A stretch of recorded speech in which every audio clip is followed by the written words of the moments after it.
We have just come through 40 years, I mean the worst drought in the last 40 years. And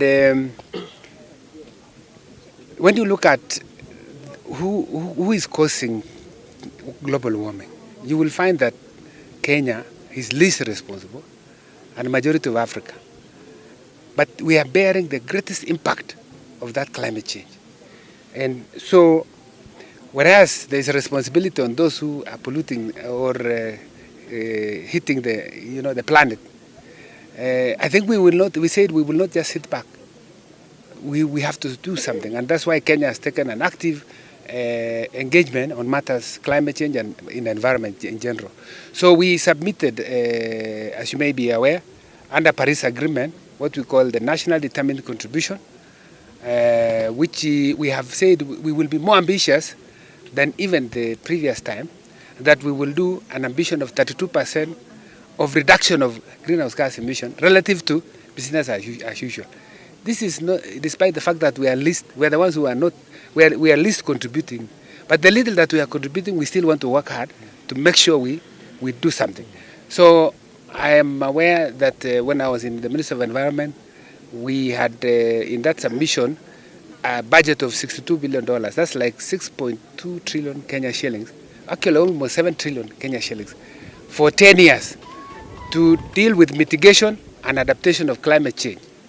And I happen now to be in the Ministry of Finance. And so we are going to be taking lead in pushing for unlocking for climate finance. Because we have a budget, but we need to get those resources. And already we have started that process.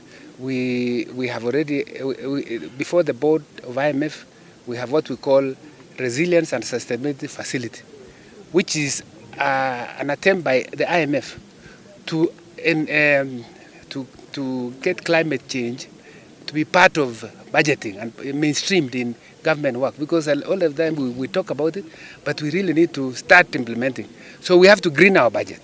And so under the RSF facility, we will be accessing some additional resources of about $500 million US dollars. So we are encouraging counties to take up the role. At the National Treasury, we are leading in coordinating counties together with the Ministry of Environment under what we call Financing Locally Led Climate Action, FLOCA, which is a program of the World Bank. The countries called Sweden and Finland get 60% of their GDP from forestry. So if we manage our forest resources, we will have direct income that we don't realize now. Marakwet used to be number one. Yeah, we have come down. Now you have come down, you are number 3. Can you claim your number 1 position again? Challenge that we have is that our people have smaller land. So we have requested any partner who is coming to Elgeyo Marakwet to support agroforestry, to support fruit trees, coffee, mangoes, avocados, the fruit tree, so that we get a twin benefit of conservation and sustaining land.